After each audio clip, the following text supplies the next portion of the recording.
Alguns temas dividem opiniões, mas também despertam curiosidade, e um deles é a astrologia. Nossa conversa vai abordar o verdadeiro papel dessa prática milenar, que vai muito além das previsões, vai em compreender comportamento e ciclos. O brilhante cenário recebe hoje o astrólogo Marcos Kuznick. Ele estuda o movimento dos astros, as estrelas, os planetas e como eles interferem ou não na nossa vida. Interfere ou não, Marcos? Tudo bem? Então, tudo bem, Viviane. É um prazer estar aqui com você nesse programa. É sempre um prazer falar de astrologia, apesar de ser um assunto que muitas pessoas consideram muito batido. Porque se você hoje for nos jornais, nos sites, você vai encontrar uma quantidade enorme de pessoas produzindo conteúdo sobre astrologia. Porém, apesar de toda essa produção de conteúdo, a astrologia, pelo menos a prática astrológica séria, ela ainda continua sendo restrita e ainda continua sendo um mistério, Viviane. E o que é a astrologia, falando em mistério? Então, a astrologia é uma prática, você falou milenar, eu diria que ela é multimilenar. Porque praticamente todas as civilizações, todos os povos desenvolveram algum tipo de astrologia. Você imagine, Viviane, um homem pré-histórico vivendo num mundo onde ele não sabe de nada. Ele está à mercê dos elementos, dos animais, à mercê de ataque de outros grupos. Tudo isso não pode ser previsto. Mas tem uma coisa que ele pode prever: o movimento dos astros. Ele pode não ter certeza de nada, mas que o Sol vai nascer amanhã, que a Lua vai fazer aquele trajeto. Então, nesse mundo onde a gente não tem certeza de nada, uma coisa nunca muda: o movimento dos astros. Então, desde a mais remota antiguidade, o ser humano começou a associar o movimento dos astros e percebeu que ele podia prever esses movimentos. E ao associar ciclos humanos aos ciclos cósmicos, na astrologia esotérica a gente diz isso, que os nossos ciclos humanos estão em sincronia com os ciclos cósmicos. Ao decifrar esses ciclos cósmicos, você também se refere aos ciclos humanos. Então, desde os sumérios, dos egípcios, dos acádios, babilônios, passando pela Grécia, a Roma, a astrologia ela vem se constituindo em uma das fontes mais antigas de saber esotérico, de saber prático. Porque antes não era só uma questão esotérica, era também saber das colheitas, saber da fertilidade. Então a astrologia tem acompanhado o ser humano desde a noite dos tempos. É um dos campos mais sincréticos. Se a gente pegar isso, antes do que a gente chama de revolução científica, antes do século XVI, isso não era separado, né? A visão de um universo vivo, de uma interferência entre o plano cósmico e o plano humano, era uma ideia que perpassava praticamente todos os conhecimentos, inclusive o conhecimento medieval. Né? Nas universidades da Idade Média, era necessário que o médico aprendesse astrologia. Os remédios eram ministrados conforme as horas corretas. Os alquimistas faziam seus elixires, faziam suas práticas, todos sincronizados com o tempo planetário. Com o passar do tempo, a ciência foi se descolando, estudando objetivamente o movimento e as características físicas dos astros. O que levou, por exemplo, tem um cientista que eu admiro muito, que teve uma influência muito grande na minha formação, que foi o Carl Sagan. E o Carl Sagan, eu lembro, quando eu era jovem, passava aquele programa Cosmos. Eu vi, eu li alguns livros dele, inclusive. O Carl Sagan, Cosmos, exatamente, o Carl Sagan, ele foi um grande vulgarizador da ciência. Tem um filme também, né? E ele tentava explicar a ciência para o grande público. Teve um impacto em mim incrível. Só que o Carl Sagan era um cético, e um dos alvos dele era a astrologia. Ele dizia o seguinte: como pode o planeta Marte me afetar no horário do meu nascimento? Marte está a milhões de quilômetros. Então ele reputava a astrologia como um resíduo de uma superstição muito antiga, como falta de educação científica. Eu até entendo o lado dele, mas uma coisa atualmente não tem muito a ver com a outra. Ou seja, a astronomia, que é uma ciência que estuda as características físicas, o movimento dos astros, como cosmologia, tem seu domínio, mas a astrologia ela é herdeira de uma tradição simbólica multimilenar, e ela é baseada no conceito de que o que está acima é como o que está embaixo. Esse é o dizer hermético. É uma lei, né? É uma lei esotérica que foi enunciada principalmente por um personagem lendário chamado Hermes Trismegistus. E essa lei de correspondência é o que, entre aspas, explica a astrologia. Então, quando você vê o ciclo do Sol, o ciclo da Lua, o ciclo de Mercúrio e assim por diante, na verdade, estamos olhando o Sol, a Lua, Mercúrio dentro de você. Exatamente. Como entender isso na nossa vida prática, no nosso dia a dia? Como é que nós colocamos as estrelas, os planetas em conjunção com a nossa vida? Então, a astrologia, ela é uma prática que ela é muito rápida e muito efetiva no sentido de dar um diagnóstico, de fazer um retrato da alma. Claro que uma pessoa é muito mais que um mapa astrológico, né? A gente sempre fala, o mapa não é um território. Porém, ele dá uma série de dicas preciosas que ajudam tanto a nós nos reconhecermos e, portanto, trabalharmos questões íntimas de uma forma mais efetiva, como para várias funções. Por exemplo, uma criança não vem com manual de instrução, mas tem um mapa astrológico. O mapa astrológico, por mais que seja um bebê, você já pode saber como aquela criança aprende, do que ela gosta, quais são as inclinações profissionais, como ela se relaciona com os pais, como se ela relaciona com os colegas. Desculpa, só para a gente dar continuidade, mas isso não interfere na individualidade do ser humano? Sim, eu sempre falo o seguinte: um grande problema da astrologia, e que me colocou em rota de colisão na astrologia, foi o problema do livre-arbítrio. Porque a gente pensa o seguinte: poxa, mas se o mapa astrológico descreve a nossa personalidade, e mais que isso, eventos da nossa vida, aonde que entra o nosso livre-arbítrio? Sim. Então, aí nós temos várias interpretações. Existem alguns astrólogos que são fatalistas. Eles dizem, não, nós não temos livre-arbítrio. Está escrito. Eu não. Eu acredito que o mapa astrológico, ele é um mapa do karma, porém ele é um mapa de possibilidades. Como eu vou reagir diante daquelas situações, aí é uma outra história. Então, por exemplo, você vai fazer um mapa astrológico e você percebe que aquela pessoa tem uma determinada dificuldade cognitiva com, digamos, ciências exatas. Isso é uma coisa que aparece. Ou ao contrário, você pode aproveitar essa informação para trabalhar. Antigamente, os astrólogos, eles observavam os astros e anotavam essas posições. Esse esforço, ele é ancestral. Os babilônios, os sumérios trabalharam durante anos. Quando eu conheci a astrologia, era uma era pré-computador pessoal, antes das pessoas terem computador nas suas casas, né? O mapa, ele era calculado manualmente, ou seja, existia um livro grosso, assim, parece uma lista telefônica, né? Tem gente que nem sabe o que é lista telefônica, tem muita gente que não mas sabe. É um livro dessa grossura chamado Tábua de Efemérides. Essa Tábua de Efemérides tinha as posições do planeta. Então, daí, para fazer um mapa astrológico, eu preciso saber a data, o horário de nascimento, o mais próximo possível, e a cidade de nascimento. Sim. Com base nessas informações, eu faço um mapa do céu a partir daquele ponto. Ou seja, o mapa astrológico é a posição do céu. Por exemplo, eu nasci em 10 de novembro de 1973. Parabéns, faz obrigado, a meio-dia e 12, ou seja, era o céu 10 de novembro, daquele horário, na cidade de Ponta Grossa, onde eu nasci. Ou seja, se alguém observasse o céu naquele momento, ia ver essa posição. O astrólogo, ele tinha que ir desenhando, levava mais de 1 hora e pouco só para fazer o diagrama. Hoje não funciona mais assim. Hoje nós temos software que faz o cálculo. Você informa a data, horário, cidade de nascimento, eu lanço os dados e o software automaticamente calcula a mandala. Facilita, né? Agora, a interpretação é que são elas. Porque, veja, hoje nós temos uma série de interpretações automatizadas. Se você fizer teu mapa astrológico, você pode colocar no GPT, por exemplo, e ele vai te dar uma série de informações, muitas delas corretas, inclusive. Porém, o mapa, ele não é um fim em si mesmo. O mapa é um fundo para nós falarmos sobre a tua história de vida, sobre as tuas questões, os teus desejos, as tuas frustrações, os seus planos. Quando isso é confrontado no mapa, aí ele ganha vida e ganha movimento. E é isso que a astrologia faz.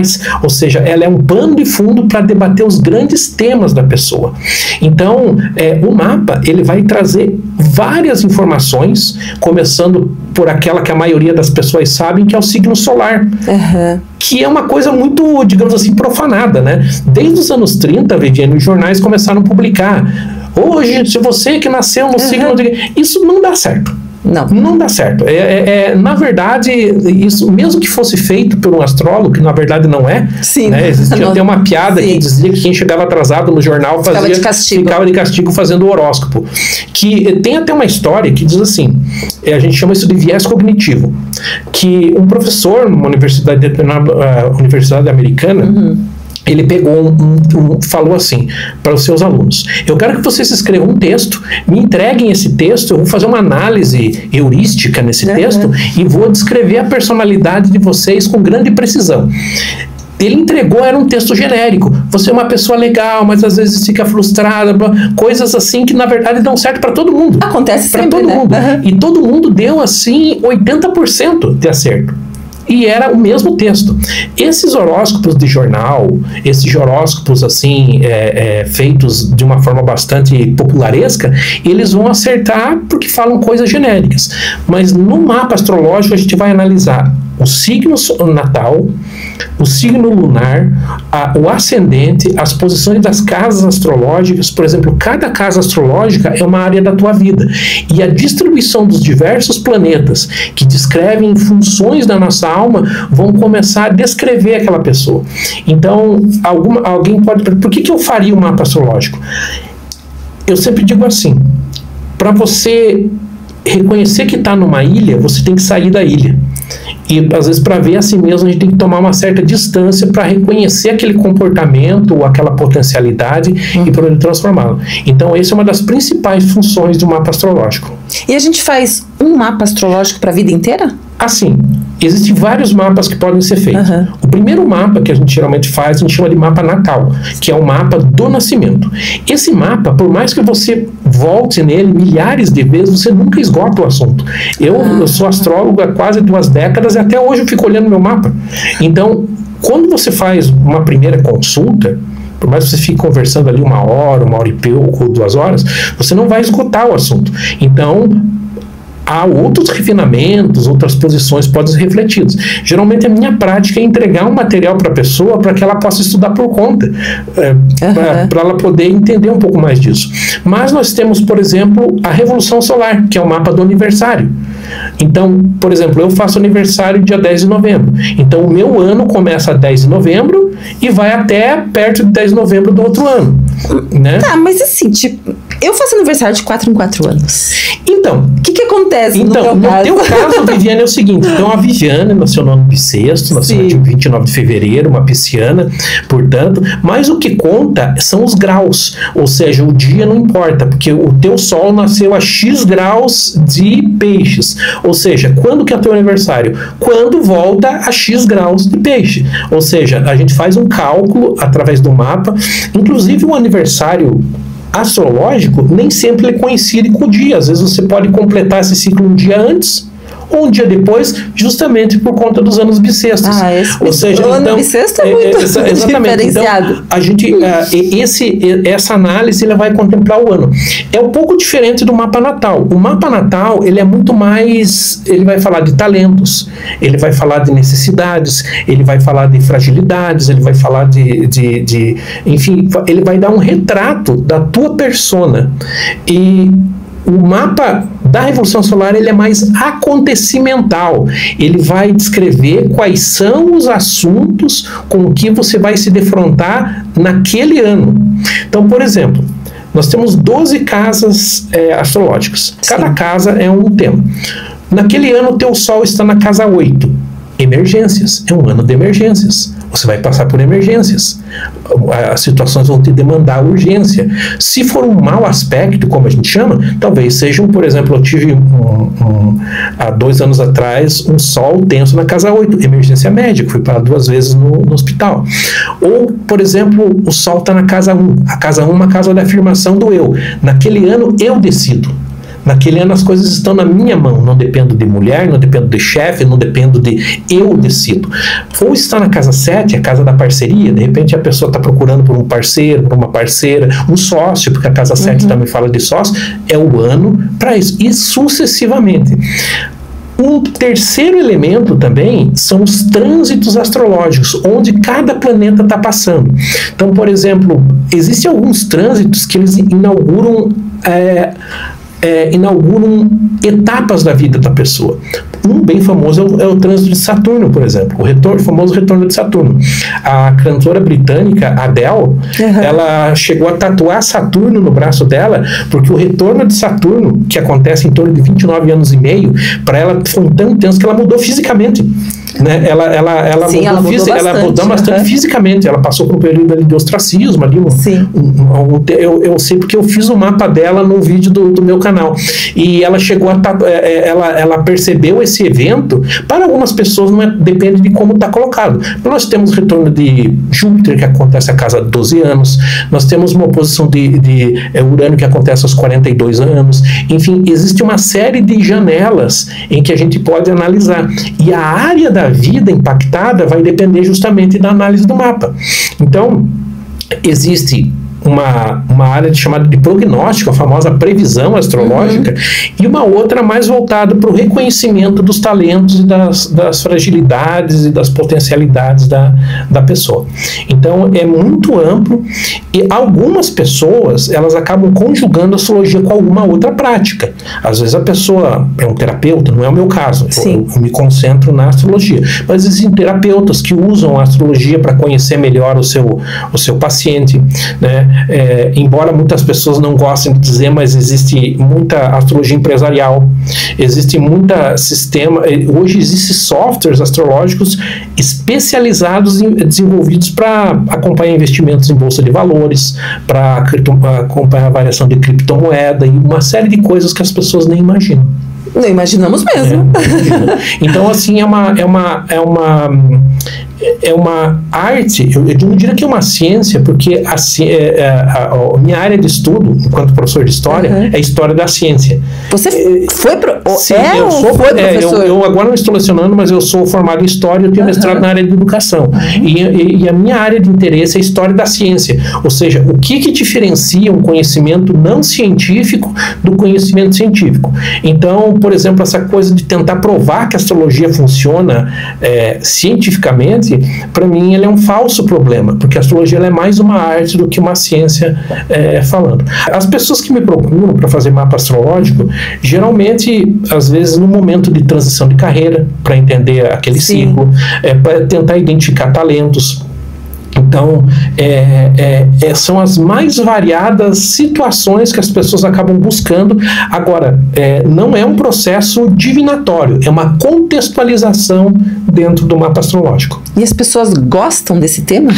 As pessoas gostam do tema, é muito interessante. Algumas pessoas elas têm uma curiosidade inata, e também tem muitas pessoas que, com todo o direito, são céticas a respeito. Eu já fiz E como que você lida com as pessoas céticas? Primeiro, eu respeito com o ceticismo da pessoa, porque esse ceticismo ele pode vir de várias áreas. Eu não recrimino, porque se você for tentar uma explicação rasa da astrologia, é difícil de acreditar mesmo, né? Como é possível que um astro me influencie? Parece que isso não tem muita lógica.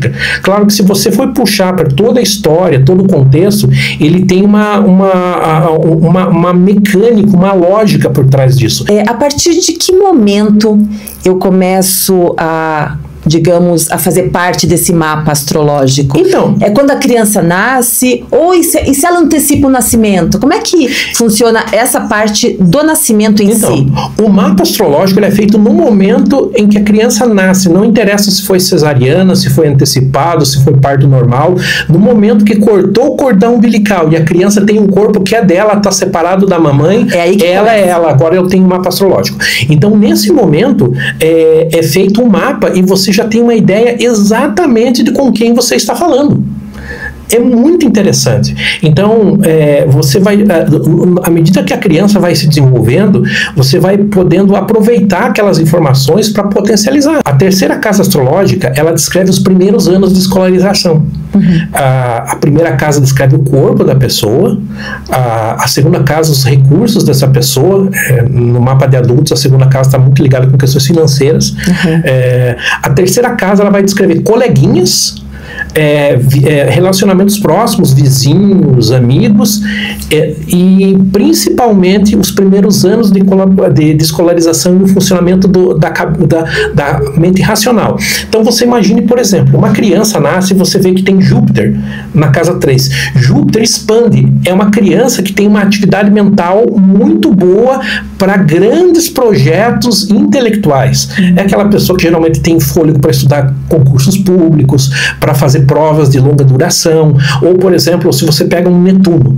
Netuno é como neblina, já é uma mente mais distraída, mais voltada para a música, mais melancólica. Se tiver mal aspectado, pode ser um TDAH. A mente, ela divaga, e você pode identificar isso com uma certa antecedência. Se você tem um Marte na casa 3, a mente está a 1000. Toda a energia, até física da pessoa, está concentrada na cognição. E por aí vai. Então, esse perfil, ele pode ser traçado. Agora, é muito importante dizer o seguinte: toda vez que eu faço um mapa astrológico de criança, eu deixo muito claro para os pais, nós não podemos enquadrar a criança. Sim. A gente não pode rotular essa criança, a gente tem que respeitar o desenvolvimento próprio, e o mapa não é um território. Ou seja, uma pessoa, ela é muito mais do que um mapa astrológico. É muito mais. Agora, nos ajuda a entender certos processos para as crianças também. E o que é a ascendente? O ascendente é o seguinte: quando a gente está nascendo, a gente nasce, tem um signo que está no horizonte. Ele está se levantando, se está ascendendo. Aquele signo que está no horizonte pode ser diferente, pode ser o mesmo, mas geralmente é diferente do teu signo de nascimento. Por exemplo, eu sou de Escorpião, mas meu ascendente é Aquário. E como é que você sabe que o teu ascendente é Aquário? A gente joga no cálculo para ver o cálculo. Tem que calcular. O ascendente, ele mostra como nós ocupamos lugar no espaço, o nosso corpo, os nossos maneirismos, a aparência física. Como que é o meu jeito. Por exemplo, você pega uma pessoa com ascendente em Escorpião, quieta, olhar profundo, escuro, olhos fundos, rosto anguloso, geralmente magra, um comprimento, um comportamento bem contido. Uma pessoa com ascendente em Gêmeos, muito movimento, a linguagem corporal fala muito, tem necessidade de se mexer. Uma pessoa com ascendente em Touro, signo de terra, quieto, pescoço grosso, voz bonita. Touro rege a garganta. Então, por exemplo, pessoas com ascendente em Touro têm bela voz. Pessoas com ascendente em Sagitário geralmente são grandiloquentes, contam vantagens, são alegres, põem apelidos nas pessoas. Então, o ascendente, ele vai mostrar como que eu me apresento no mundo. É a marca do carro. Pode ser que depois... É como o outro te vê? Como o outro te vê. E como que eu me manifesto no mundo. Pode ser que 10 minutos depois eu consiga ver atrás disso. Pode ser que, por exemplo, uma pessoa... Por exemplo, o ascendente Aquário. São pessoas excêntricas. Pessoas que gostam de se vestir de uma forma excêntrica, né? Ascendente em Leão, mulher muito joiada, cabelão, unhas, né? Dignidade. Então você pega uma mulher com ascendente em Leão, você não vai ver a mulher descomposta nunca. Ela vai sempre chegar com geralmente uma maquiagem mais pesada. O ascendente Libra é uma beleza mais delicada, acessórios menores, maquiagem mais fraca, um outro tipo de coisa. Mas pode ser que você descubra que aquela pessoa com ascendente em Leão, que é todo mulher, na verdade é tímida. Porque isso é só como ela se apresenta. Não quer dizer que quer dizer que ela seja assim, porque o Sol é nossa essência, é o núcleo o que eu sou no fundo é dado pelo Sol. Tirando todas as camadas, eu sou aquilo. É o que eu não posso negar, é o que eu não posso fugir. Então, o ascendente, ele é um dos elementos, ele vai estar na primeira casa astrológica. A primeira casa astrológica é o corpo, como eu me coloco. Por exemplo, uma pessoa com uma primeira casa astrológica bem feita, ela é ela mesma. Ela não é mulher do fulano, ela não é filha eu sou eu. Uma pessoa com casa mal feita, ela é Misha. Ela não... a mulher do fulano, ela é em função dos... E por aí vai. Então, o ascendente, ele vai dar esse espaço. Um outro elemento também muito importante, Diane, que as pessoas também geralmente... é o signo lunar. Porque onde está a lua mostra como que eu manifesto as minhas emoções. Uma pessoa com lua em Áries é o pincher humano. A pessoa está com fome, está com raiva, está cansada, está com raiva, a pessoa ela manifesta a sua emotividade através de estar um pouco encolerizada, nervosa, impaciente, arrojada emocionalmente. Uma pessoa com lua em Áries, o Áries é um ótimo começador das coisas, um péssimo terminador. Ele dá aquele boom, se interessa, daqui a pouco já passa o interesse. Uma pessoa com lua em Touro, o que ela procura? Segurança. Segurança. Não mexer, não mudar de lado. O Touro é o signo mais sensorial. Por exemplo, uma pessoa com lua em Leão, o que ela precisa emocionalmente na vida dela? Atenção. Ela precisa de atenção. Ela precisa de dignidade. Então, por exemplo, você pega uma pessoa com lua em Leão, você não pode chegar num lugar que as coisas não estão arrumadas, que não foi feito para ela. O Leão é o nosso ego pessoal. Então, se você quer acabar com uma pessoa que é muito leonina, que tem muitas posições planetárias em Leão, se você quiser acabar com o dia da pessoa, você vai dizer, não, mas você vai ser tratado como todos. Acabou tudo. Acabou o dia. Todos. Isso é uma coisa aquariana. O aquário, eu quero ser tratado como todo mundo aqui. Isso é uma coisa do aquário. A pauta social, a pauta comunitária, eu quero ser tratado como todo mundo.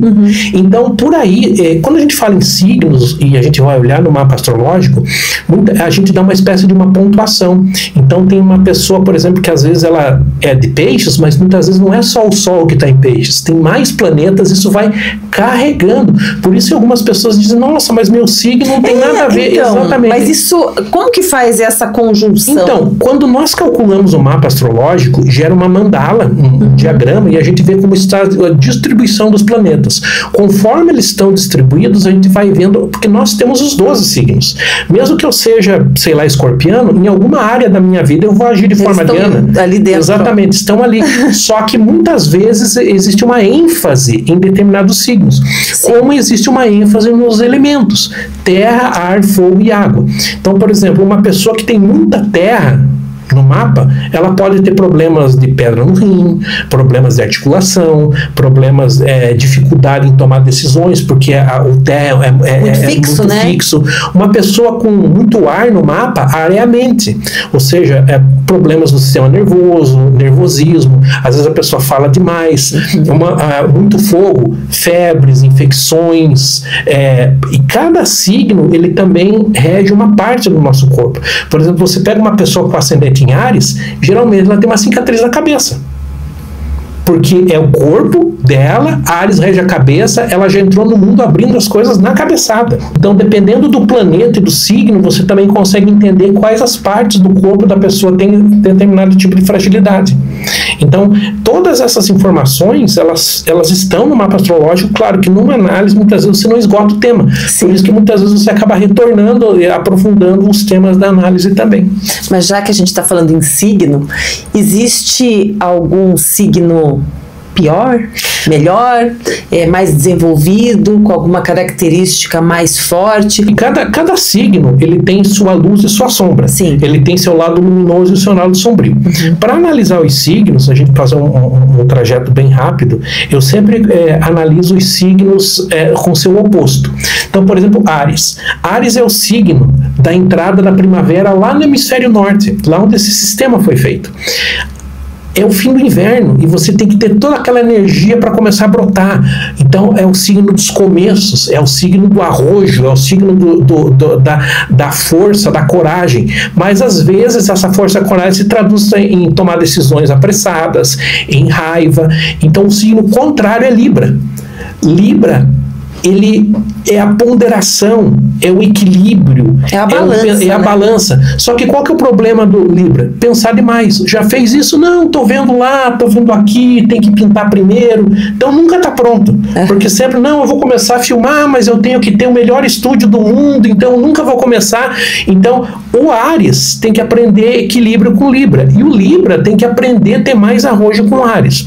O signo de Touro é o signo que vai fixar as coisas. Confiabilidade, imobilidade, é igual bicho. Muitas vezes tem que aprender a ser menos fixo. Já, por exemplo, o signo contrário, ele trabalha pelo princípio da conservação. Conservar amigos, conservar relacionamentos, muitas vezes a um alto custo. Escorpião, que é o signo contrário, ele trabalha por princípio da destruição. Eu tenho que arrebentar com tudo. Não adianta. Ele tem fama, exatamente. Escorpião tem fama. Eu tenho que arrasar com tudo, porque aí vem uma coisa nova. Não adianta esse negócio ficar tentando arrumar, isso aí já era. Deu problema no dente? Arranca, cauteriza a raiz e acabou o problema. Se o cara voltar 10 vezes lá para fazer tratamento, não é uma coisa escorpiana. Coisa escorpiana é cortar o mal pela raiz. O touro tem que aprender a ser mais radical com o escorpião, e o escorpião tem que aprender menos a ser radical com o touro. O próximo signo ali que você pega, Gêmeos é fala, informação, circulação. Muitas vezes é tanto que nem a pessoa sabe no que acreditar, porque ela já falou, se você vai numa festa com uma pessoa muito geminiana de carona, você corre o sério risco de voltar a pé, porque ela já está aqui, está ali, já foi não sei aonde, não sei o quê. O signo contrário é Sagitário. Sagitário não é informação, Sagitário é conhecimento. Só que ele pensa que sabe. Quem me falou? Deus me falou. Ou seja, às vezes é arrogância, às vezes é dogmatismo. Então tem que aprender com o outro. Câncer é o arquétipo da mãe. É regido pela lua, protetor, mas é o caranguejo, aquele bicho com uma casca dura por fora e mole por dentro. Anda do lado, ele nunca vai direto no negócio, você anda do lado. Apego ao passado, né? É uma coisa muito canceriana, apego ao passado, ao que passou. Capricórnio é o arquétipo do pai, mas aquele pai é autoridade, aquele que diz, mas eu não sou teu amigo, eu sou teu pai. A racionalidade, busca do resultado. Capricórnio tem que aprender doçura com Câncer, e Câncer tem que aprender a ser mais concreto. Aí você tem Leão, né? Leão, que é o ego pessoal, e Aquário, que é o ego social. E finalmente, você tem Virgem e Peixes. Virgem é o detalhe, rege os nossos intestinos, aquilo que discrimina o que presta e o que não presta para o nosso corpo. O detalhe, a minúcia. Peixes é a contemplação, é o todo. Então, por exemplo, a gente diz o seguinte: se queima uma lâmpada, o virginiano vai dizer, eu vou pegar a nota que eu tenho nessa lâmpada, que eu guardei numa caixa, que ainda deve estar na garantia. O pisciano vai dizer, eu nem vi que estava queimada essa lâmpada aí, agora que você está falando aí, né? Então, ou seja, uma pessoa muito pisciana, ela tem que aprender qualidades virginianas. Mais práticas, né? E uma pessoa muito virginiana, ela tem que ver que no mundo não é só uma coisinha ali, que existem coisas maiores a ser consideradas.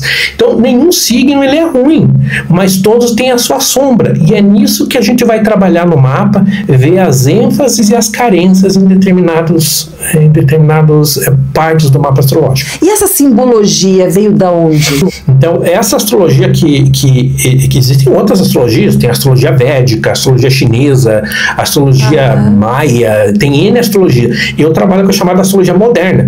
Então, são várias astrologias que são feitas. Eu trabalho com um determinado, que é essa, digamos assim, a principal. E esses símbolos vão sendo construídos, né, ao longo desses séculos dentro dessa nossa tradição ocidental. E eles foram pensados justamente nas características? Sim, das características, porque eles chegam em momentos diferentes. Por exemplo, antigamente, Viviane, só se consideravam 7 astros móveis. É só o que você pode ver no céu, que é o Sol, a Lua, Mercúrio, Vênus, Marte, Júpiter e Saturno. É só o que nós conseguimos ver a olho nu? É só o que a gente consegue ver a olho nu. Urano, Netuno e Plutão foram descobertos depois, tanto que tem alguns astrólogos mais tradicionalistas que não usam esses planetas. Eu uso, porque eles têm um simbolismo também muito interessante. Cada planeta ele vai representar por exemplo, Mercúrio, a cognição, a fala, a escrita, o aprendizado, rege o comércio, rege os escritores. Vênus, coisas de beleza, coisas bonitas. Por exemplo, uma pessoa com Vênus muito bom no mapa, primeiro que ela já é bonita, segundo que as pessoas gostam dela, terceiro que, por exemplo, se uma pessoa tem a casa 10 é a casa da profissão. Vênus na casa 10, qual é a profissão? Coisas bonitas, coisas de luxo, coisas que tem levo. Marte, sangue e aço, né? Energia, força, coragem. Então, Júpiter, leis, estudos superiores, Saturno é autoridade, e por aí vai. Isso precisa de um estudo bem aprofundado? Eu diria que é com a prática que você... com a prática. Quem quer seguir o caminho do estudo da astrologia, eu sempre digo o seguinte, se você... Isso vale para qualquer coisa. Sim. Se você vai, por exemplo, achar que vai aprender um idioma, indo 2 vezes no cursinho por semana, você vai perder tempo e dinheiro. Isso não vai acontecer. A astrologia é a mesma coisa. Você aprende como? Fazendo um mapa astrológico. Fazendo do teu pai, da tua mãe, da tua esposa, e você vai comparando. Não foi assim que eu comecei. E a partir disso, porque eu até pela minha formação, eu sempre digo que a astrologia é muito empírica. Você vai fazendo um mapa e você vai vendo que realmente, se eu tivesse feito 10, 20 mapas, ele não tivesse essa capacidade de descrever a pessoa, eu teria abandonado.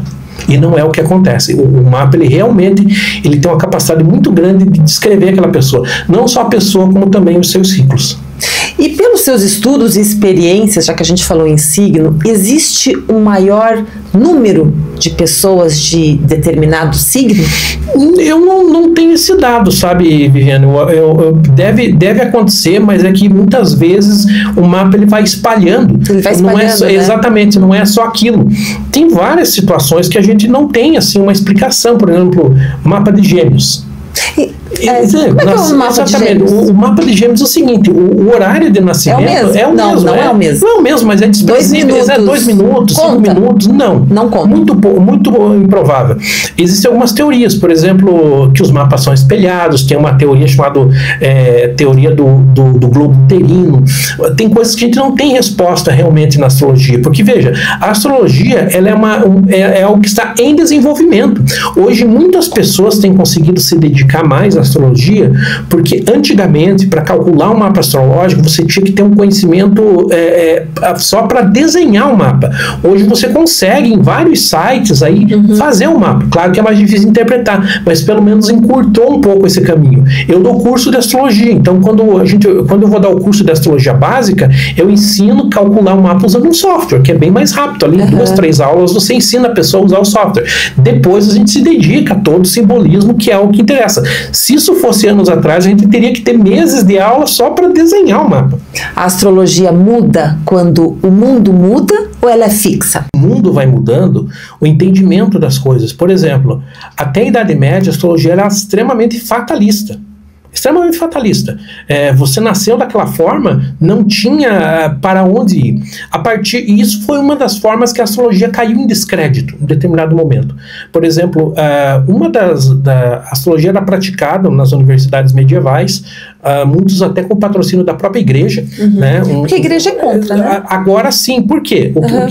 O que aconteceu? Santo Tomás de Aquino, que é um grande doutor da igreja, tem escrito sobre astrologia. É dele uma frase que eu gosto muito, ele diz que os astros inclinam, mas não obrigam. Né, Santo Tomás de Aquino. A partir de um determinado momento, isso foi deixado de lado por questão do livre-arbítrio. Porque segundo o entendimento da Igreja Católica, o ser humano ele tem a graça, ele é salvo pela graça, mas também por uma aceitação, né? Ou seja, pelas obras. É um pouco diferente, digamos, da teologia protestante, né? Que é um pouco mais determinista. Mas, de qualquer maneira, com isso e a revolução científica, a astrologia foi colocada um pouco de lado. Porém, com os estudos psicológicos, a partir do determinado, ela foi renascendo. Até que trabalhos muito interessantes do Jung e os astrólogos humanistas que focaram no lado mais humano, menos fatalista da astrologia, conseguiram colocar sob uma nova perspectiva. E até porque, à medida que isso vai sendo ressignificado, isso vai mudando também. Porque a astrologia não é uma coisa acabada, é uma disciplina, é uma arte que ela também continua em desenvolvimento. Também. E o que você acha que poderia acrescentar, né, sobre os astros, as estrelas, para quem está nos assistindo no momento? Eu diria o seguinte, que em termos de astrologia, a gente não pode nunca se deixar enquadrar por nada. Se você vai fazer um mapa astrológico, ótimo, né? Eu acho que é uma ferramenta que vai te dar um autoconhecimento, que vai apontar caminhos, que vai talvez abrir teus olhos para certas questões da tua vida, mas nós somos muito mais do que isso. É buscar uma forma que não seja fatalista, que reconheça o nosso livre-arbítrio, a nossa responsabilidade. Então, eu digo, é uma ferramenta importante, mas como qualquer ferramenta, ela tem que ser usada com cuidado e com parcimônia, né? Sem declarações bombásticas, sem sensacionalismo, de uma forma bastante calcada para que ela venha acrescentar e não te colocar um grilo na cuca, que não é esse o objetivo, com certeza. Sensacionalismo. Isso atrapalha a atividade de vocês? Demais, porque algumas pessoas acabam misturando astrologia com coisas que não têm a ver. Esses tempos eu fiz um mapa de uma cliente e ela disse o seguinte: olha, um astrólogo me disse que eu fui uma santa na Itália. Eu falei assim: olha, eu não sei de onde ele tirou essa informação. Talvez ele seja um vidente, eu não sou. Né? Então isso é complicado também. Algumas pessoas acabam usando a astrologia porque, veja, como qualquer profissão, existem charlatães. Pessoas que elas vão usar de qualquer tipo de método para acessar informações pessoais, para envolver essa pessoa em algum tipo de chantagem emocional, para impressionar essa pessoa, às vezes até com um intuito financeiro. Então existem qualquer outra profissão, né? Então essas pessoas podem se valer disso de uma forma errada, e isso atrapalha não só astrólogos, mas outras práticas. Então, se você vai procure se informar, veja se essa pessoa está desempenhando há muito tempo, qual é a abordagem que ela tem, e desconfie de informações sensacionalistas, porque isso não é realmente o objetivo da astrologia. Não é. Não é. E para finalizar, eu não tenho como não pedir, não deixar de pedir ou de saber uma característica do pisciano, porque eu nasci no dia 29 de fevereiro de 1976, às 16h30. Tem alguma característica que você consegue apontar sem ter de fazer o mapa? Assim, se a gente for resumir uma questão do signo solar, muitas vezes a pessoa, puxa, mas eu não tenho essa característica. Mas veja bem, essa posição do Sol, ele dá o íntimo do teu ser. O signo de Peixes, por exemplo, ele é o último signo. O zodíaco começa com Áries e termina, né, o começo do ano astrológico é no início, em março, né, quando abre a primavera no hemisfério norte, e termina do Peixes. Então é como se você estivesse no final de um ciclo, no final de um processo, e está meio que se misturando com as coisas. As fronteiras entre o meu e o teu, o mundo e o meu ego, elas não estão perfeitamente delimitadas. Por exemplo, uma pessoa que tem um peixe, signo na casa 2, que é a casa do dinheiro, ela tem uma visão idealizada do dinheiro. Talvez ela não tenha uma visão muito concreta. Pode ser que ela seja uma pessoa com excelente condição financeira, mas assim, isso não é uma coisa muito concreta. Por outro lado, também aponta para a questão humanitária, né? Aponta para uma visão do mais longe, do mais distante. Então, não é uma situação que vai te favorecer em alguns campos da vida e outras vai te colocar desafios que são importantes também. Mas como eu penso que não seja caso, é alguma lição ali que tem de ser aprendida com toda certeza. Então, tá bom. E alguma característica especial dos piscianos? Eu acho que talvez uma coisa mais interessante é essa capacidade de contato com o que está além da razão. Se você pega, por exemplo, uma pessoa muito pisciana, você não sabe bem de onde ela aprendeu as coisas. Ela é um tipo de esforço que não passa tanto pela mente bruta, é um tipo de percepção. Eu acho que passa uma parte intuitiva, né, uma parte de contactar, porque esse fim de ciclo, veja, eu como acredito em reencarnação, a gente está prestes a reiniciar o processo, num outro nível, mas é uma forma de tocar o que transcende a gente em um determinado ponto, além do físico, com certeza. Algum ponto mais? Olha, acho que teria tantos assim, mas para te dizer assim que, vendo na questão no mapa, muitas vezes você vê que às vezes não é só o Sol. Muitas vezes, por exemplo, no caso da mulher, o planeta Vênus descreve o ego feminino da mulher. como que ela se vê como mulher. Então, por exemplo, se esse Vênus está em peixes, além da questão, a feminilidade dela vai se expressar de forma pisciana, mas veja, pode estar em outro signo. E aí, o que eu acho interessante do mapa astrológico, que mostra as nossas contradições. Uma pessoa bem equilibrada, vamos dizer que aquilo que ela deseja, aquilo que ela precisa e aquilo que ela pode são a mesma coisa, mas frequentemente o que a gente quer, o que a gente pode, o que a gente deve não são a mesma coisa. No caso, eu teria que ser pisciana nos 3 pontos? Aí muitas vezes acontece um problema, que é a sobrecarga sobre um determinado signo e a pessoa vira meio que uma caricatura daquele signo. Então, por isso, às vezes, tem que ser um equilíbrio. Muitas vezes a pessoa tem posições em peixes, mas para ela não sair voando pela janela, ela tem posições em signo de terra, que acaba dizendo, olha, tudo bem, Viviane, você tem toda essa visão, mas tem questões práticas. Pezinho no chão. Exatamente. Como poderia ser o contrário. Existem pessoas super práticas, mas de repente ela tem que ter uma abertura para uma outra coisa. Um pouco mais então emocional. É esse tipo de equilíbrio que a gente procura ver no mapa astrológico. Se a gente não tem, a gente pode trabalhar. Dá para trabalhar? Exatamente. Isso é fundamental. Eu particularmente procurei a astrologia como processo de terapia. Porque eu vejo que algumas coisas hoje eu já melhorei ali 80%. Por exemplo, a 5ª casa astrológica é uma casa que descreve várias coisas, entre elas a diversão, aproveitar a vida. Se a casa astrológica fosse um espaço, a 5ª casa seria um daqueles salões de baile de Viena. Eu tenho Saturno na 5ª casa astrológica. Saturno é um senhor de 90 anos que está mandando abaixar a música. Então, o que acontece? Qual que é a minha relação com a diversão? É ruim. Toda vez que eu estou me divertindo, parecia que eu estava fazendo uma coisa ilegal. Então, hoje eu melhorei isso. Você conseguiu trabalhar isso.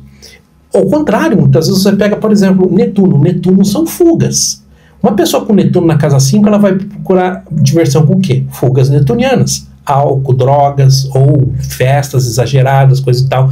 Pode trabalhar isso também. Como boa pisciana que sou, quando olhamos, né, que a gente está falando de astros, estrelas e planetas, quando olhamos para o céu, que tipo de pensamento o ser humano, nós, você, né, como especialista em astrologia, nos indicaria ou nos aconselharia a ter? Eu acho que é um pensamento de contemplação, porque a gente esqueceu que tem um firmamento sobre a nossa cabeça. Os antigos baseavam a vida nisso. Passavam as noites, né, olhando para o céu, vendo as estrelas, o movimento dos astros. Hoje, se você perguntar para uma pessoa numa grande cidade, para que lado que o sol nasce, a pessoa não sabe. Né? Ela não sabe para que lado que vai a lua. Então essa reconexão é importante, esse seccionamento do ser humano com a natureza, ele foi muito rápido, muito profundo e muito brutal. Isso está tendo um custo muito grande na nossa saúde mental, na nossa qualidade de vida. Então, mesmo que não seja num viés astrológico, mas simplesmente no fato de parar, procure olhar para o céu. Hoje, por exemplo, né, existem alguns aplicativos até para celular que você coloca, você aponta no céu e vai contando o nome da estrela, onde é que está o planeta. Ali você pode passar momentos de redescoberta. Então, isso é muito importante. Procurar viver esse momento de reconexão, porque essa transformação que nos foi imposta pela revolução tecnológica, pelo advento... Veja, o ser humano viveu centenas de milhares de anos ligado com essa realidade. Em poucos séculos, nós transformamos, que tiveram vários benefícios, inegavelmente, conseguimos estender, melhorar a nossa qualidade de vida, estender a nossa saúde, estender até a nossa expectativa de vida, porém essa cisão também tem sido caro. Quem sabe a gente consiga ter o melhor dos dois mundos, né? Aproveitar o que a ciência, o que a saúde tem nos proporcionado, mas buscar essa reconexão que eu acho que vai garantir uma vida mais equilibrada e mais feliz, com toda certeza. Obrigada, Marcos. Obrigado.